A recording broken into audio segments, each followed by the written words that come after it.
Hello everybody, thank you very much for joining us for this wonderful webinar on investment mega trends for 2021 and beyond. As this is a business presentation, you know the usual disclaimer. Please read the disclaimer properly. In essence, if you apply the lessons and you do very well, you don't have to say thank you to us.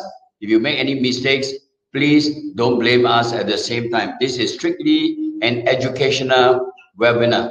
My presentation is on year 2021 trends and predictions about the world's economy and markets. I've got good news and bad news for you, depending on whether you deem them to be good news or bad news. Originally, my presentation was crafted for 1 full days of time, but most of my colleagues says nobody's going to sit there and watch you for 1 hour. So what I've done is recorded the details of the webinar and uploaded the webinar on my YouTube channel.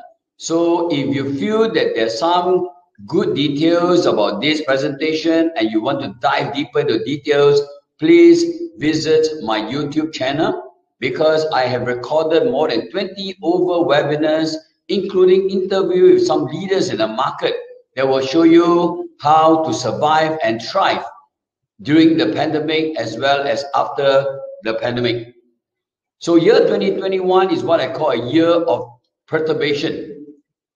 The COVID-19 pandemic will still be the centerpiece of this year. It will still hog the headlines of the mass media. We will go on a roller coaster ride from relief to restoration, recovery to renewal, and we may have to go through this cycle. We will go from vaccination to stabilization. And the whole pandemic is going to accelerate many of the major changes that are already underway. So in this presentation, I want to quickly share with you 4 major tectonic plates. What are tectonic plates? Tectonic plates are plates underneath the earth crust, and they are in constant movement. Whenever there's a major upheaval, it will change the landscape, including producing mountains and valleys. So there are going to be 4 major mega shifts that I'm going to cover as a result of the COVID-19 pandemic. The geopolitical mega shift, economic mega shift, technology mega shifts, as well as the environmental mega shift. At the end of my presentation, I will share with you a quick summary of what you can do to manage yourself and to keep yourself safe and to ensure that your business is stable, secure, and sustainable at the same time.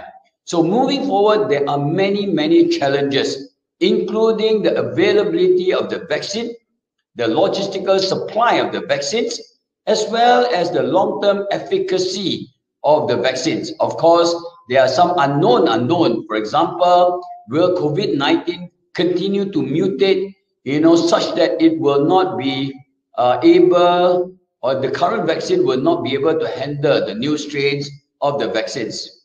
So 2021 will not see a return to normalcy. We will continue to coexist with COVID-19. In other words, you have to still continue to adhere to all the safety measures put up by World Health Organization as well as the local health authority. The first line of defense will always be you.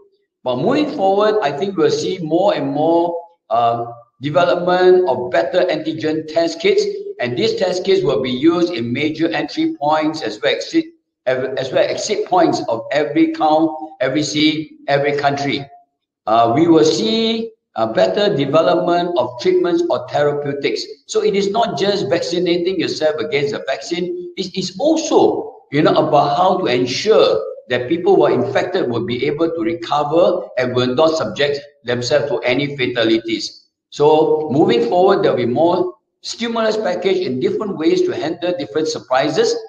We need the global community to come together to cooperate, collaborate, and co-create different solutions. So let me just quickly cover the geopolitical mega shift. We will move from what I call the liberal, or what is known as the liberal international order, to what I call the new global order.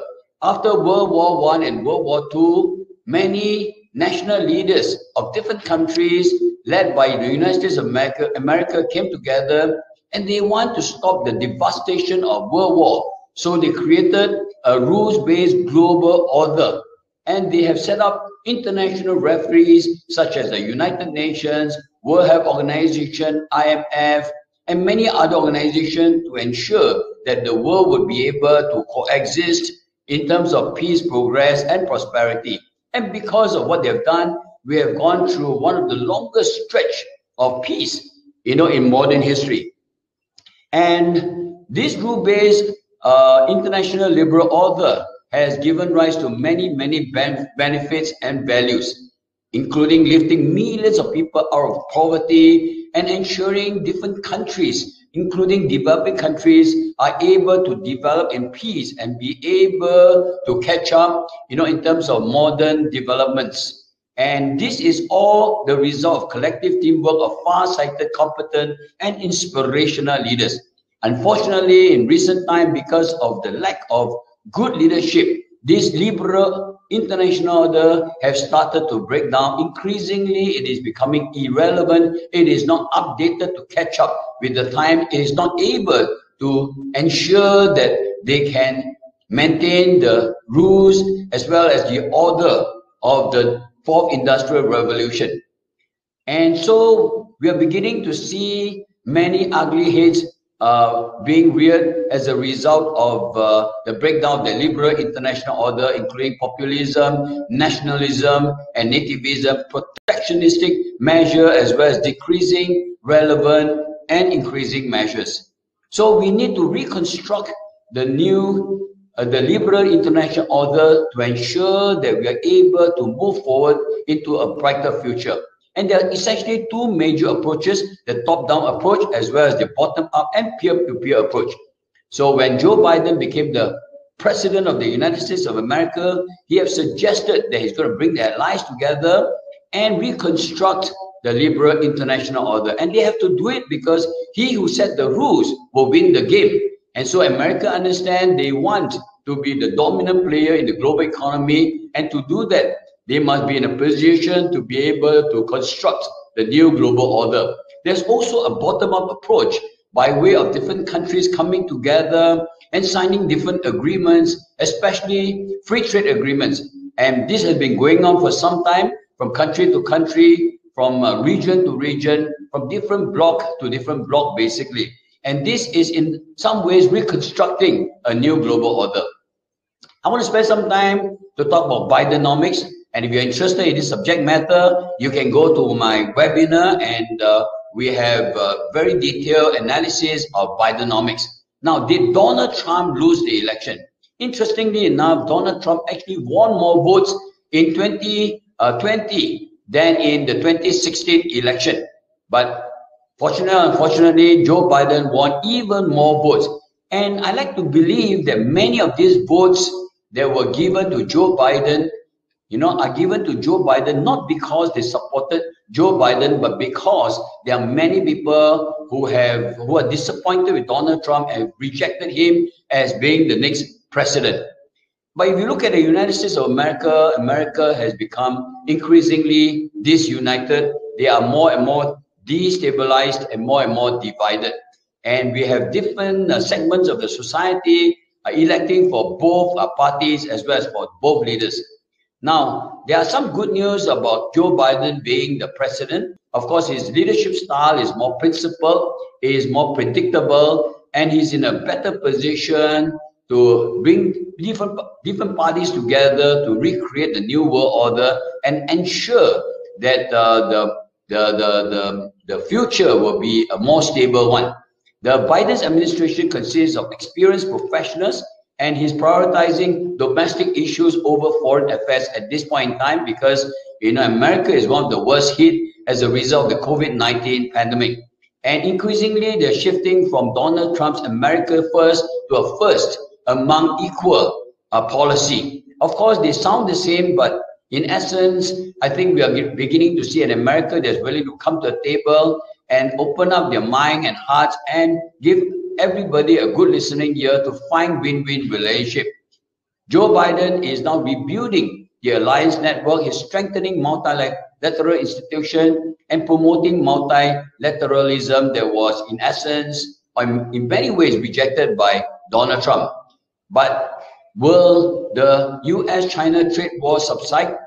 We don't know at this point in time, but at this point in time, President Joe Biden is revisiting the US policy towards China.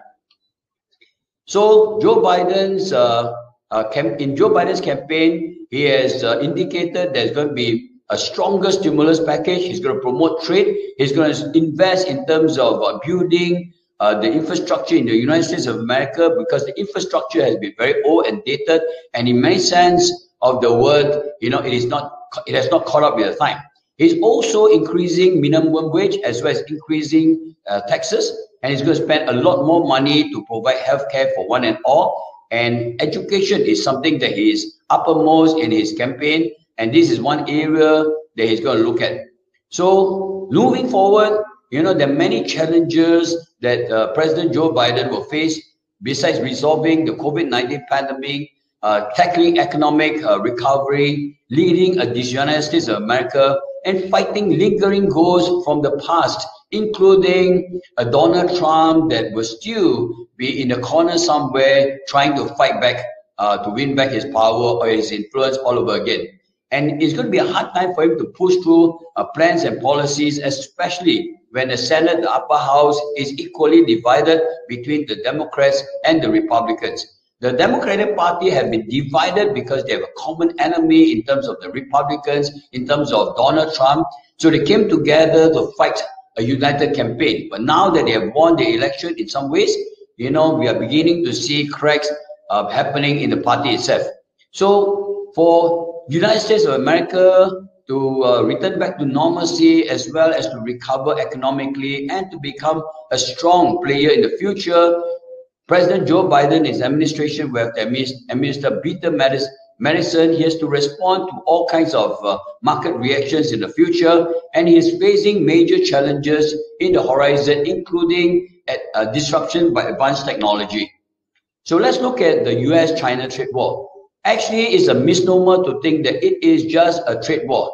Actually, it is an ideological, economical, military, technological, social, cultural, and spacefaring warfare. Because America has always been playing first fiddle after the Second World War, and now, for one of the rare few times in history, they now have a strategic challenge coming from China. And that's the reason why they have to do something to ensure they continue to be the leader in the global in the global community. So because of this, there are many other root causes for the US-China trade war, including the widening trade deficit, the rivalry for dominance, and the hard times of trying to negotiate for trade access, especially with China. And of course, China is not sitting by doing nothing. They are increasing more and more responses from China. So the American side have their own responses to the trade war. The China have their own responses to the trade war.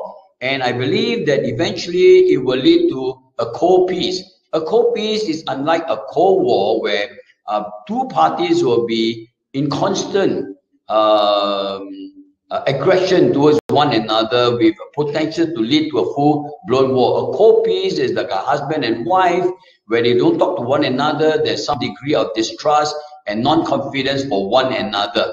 But this is much better than having a cold war.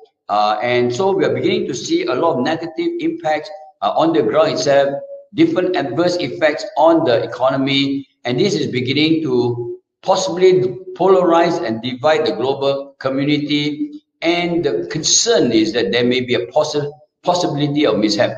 Let's look at the second megashift, which is a technology megashift. We are moving from what I call an Internet of Things to an intelligence of everything type of environment. So because of the pandemic, all of us will have to start working from home. This has pushed the rise of the digital economy, which is very much a big piece of the fourth industrial revolution. We are beginning to see technology oligopoly to technology democratization. In the past, major technology players dominate and influence the market, but increasingly, Increasingly, technology is now available to ordinary men and women on the street. And because of having an easier access to technology, an increasingly working environment where there is a low code or zero code technology system, consumers are able to use technology to help them to live, to work, to learn, and to play. And so they don't need to have experts in IT, they don't need to have departments or even technology company to support them. We are moving from a working from home environment to one that's working from anywhere. And so technology will become very much a part of life. And we are beginning to see not just an online or an offline world divided, but we are beginning to see an online world integrated with an online world so that you can get the benefits, the best values from both a different way, a different approach. So the COVID-19 pandemic has accelerated the digital economy, which then gave rise to the fourth industrial revolution. And we are right now plugged into the beginning stages of the fourth industrial revolution. Innovation will move at a stronger and faster pace. There will be a fusion of technology. Between the cognitive mind, the physiological body, the environmental aspects, as well as all the different areas of our life being fused together through technology. So there's a redrawing of borders and boundary. We're beginning to see more and more human augmentation technology. Increasingly, technology is going to replace many things that a human can do, and not just routine tasks, but as well as creative and innovative tasks. So we are beginning to see the next gold rush for people to find the next killer apps so that they are able to then influence the economy, influence the environment, as well as drive up their bottom line. And so there is a need for countries to sit down together and upgrade digital governance to ensure that technology serves humankind and not the other way around. Let me look at the last tectonic plate, which is climate change. We are beginning to see, the awareness all over the world that we cannot drive economic growth at all costs. We need to make major changes to ensure sustainable growth. Because in recent times, we're beginning to see all the effects of climate change, and it is not only stronger, it's more speedier, it is also at a more regular pace, basically. So we are beginning to see global warming, wildfires, droughts, typhoons and cyclones, and other crises. And because of this higher frequency and severity, there will be lesser time, lesser capacity, and lesser capability to respond to all these major crises. We are at the brink of an international disaster that can cause major damages to different countries, as well as the global community. So the survival and well-being of humanity is right now at stake. The good news is this: the source of the climate change problem are human activities. So the source of the solution is also climate change. We need to ensure that ultimately we work towards a zero net carbon emission. We need to learn how to adapt to climate change. And to do that, we need global commitment and collaboration. We need more and more advocacy to ensure that people at different levels of society play their parts. Organization at different levels of society can come together, and countries can come together as a global body to combat climate change. And there are major impacts on business, including reputational risk, existential risk, regulatory risk, financial risk, physical risk, transitional risk, as well as investment risk. So we need to come down together and we look at all our human activity and see how we can make changes to our lifestyle, our work style, to ensure that we put an end to climate change. Let me look at how we can survive and thrive during and after the pandemic, starting with self-management, and then how do you protect yourself, as well as how to ensure business continuity. So the first and the last line of defense is yourself. If you cannot manage yourself, you cannot manage others. If you cannot lead yourself, you cannot lead others. And so there are 6 pieces to how you should manage yourself. First, spend time with adequate rest, adequate relaxation and recreation. Secondly, redesign and re-engineer your life and lifestyle to put yourself in a much better better position to overcome the challenges in the future, and also see how you can progress to a higher level. Thirdly, restrict and restrain yourself from anything that's negative. We are beginning to see a lot of negative news in the mass media as well as among the people around you. So you have to learn how to force feed your five senses with only positive news and ensure that you're not dragged down, emotionally and otherwise because of all this negative news. Fourthly, learn how to reframe and reinterpret the challenges, because every silver lining, every cloud has a silver lining. Look at the good side of life instead of dwelling and over focusing on the dark side. Learn how to refocus on what really matters. Major on the major and minor on the minors. And then last but not least, it's very important for all humanity, including you and me, to rise up, to reach out and continue to be an asset, continue to be a blessing to other people. As we always say in our company, the more you reach out to bless others, the richer and better your life will become. So to protect yourself and your people around you, every person must do his or her part, including yourself. And one of the major considerations is, do you or should you vaccinate yourself? Now you have two essential choices. First, you can decide not to vaccinate yourself, or secondly, you can vaccinate yourself. And now we have a plethora of solutions, and there will be more vaccines coming along that will help all of us to protect ourselves. If you choose not to vaccinate yourself, then you have to ensure that you will never be caught in a position where you'll be infected by the virus. And it's not an easy thing to do, basically. And just remember, once you're infected, not only will you have to suffer, you will also be a burden to the people and the environment around you, basically. So this is one major thing that you think about. And remember this, there are enough studies which suggest that an infected person may develop permanent damages to their health. And so if you vaccinate yourself, of course, there are downsides, there may be potential reaction, but you have to make a decision. As far as I'm concerned, I believe that there's no way I can protect myself. I've decided that I will be in the line to be vaccinated, and according to the authorities' projected timeline, I should be vaccinated by April 2021. So keep your workplace safe and hygienic. Appoint a champion of safety. Organize a safety committee to continue to evaluate, review, and upgrade all your policies and procedures to ensure that you work in a hygienic and safe environment. Develop a safety checklist and other resources. If you don't have one, write into us. We'll be very happy to share with you our safety checklist. Look at how you can continue to brief your people to ensure that every person is updated. They know exactly what to do to protect themselves. Ensure that these safety practices meet international standards and standards that will ensure that you have a safe and hygienic environment. Continue to provide safety reviews to all your people to make sure that everybody stays at the cutting edge. Now, let's look at business continuity. We have a framework for business continuity comprising of 5 essential steps. First, analyze.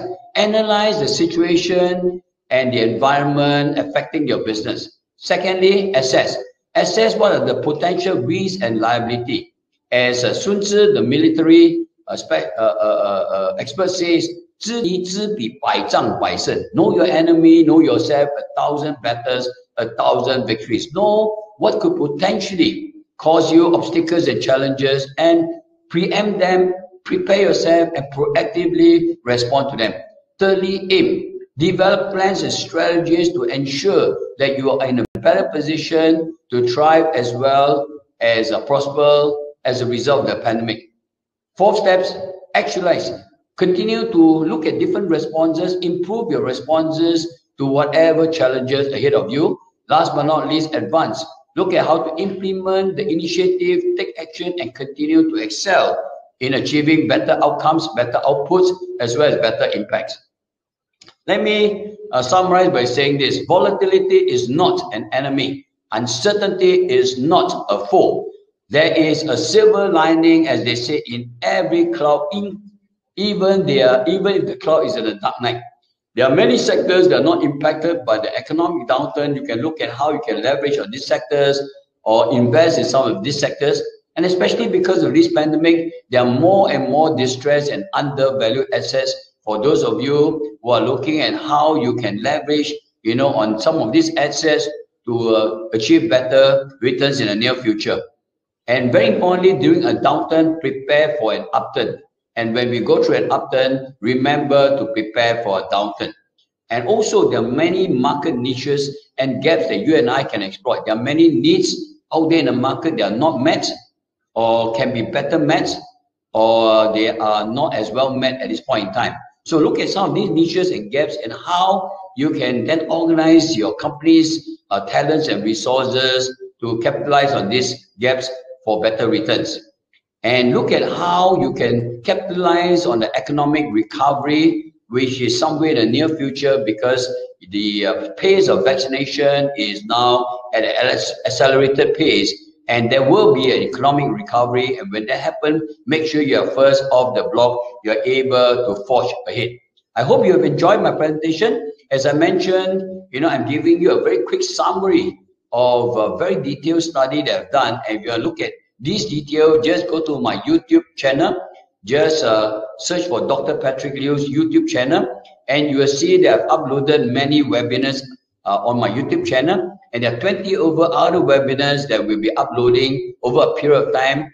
And my whole intention is to walk this journey with you to show you how you can survive and thrive during and after the COVID-19 pandemic. Meanwhile, stay safe. May you be strong and well. May you continue to do well and do good. Thank you.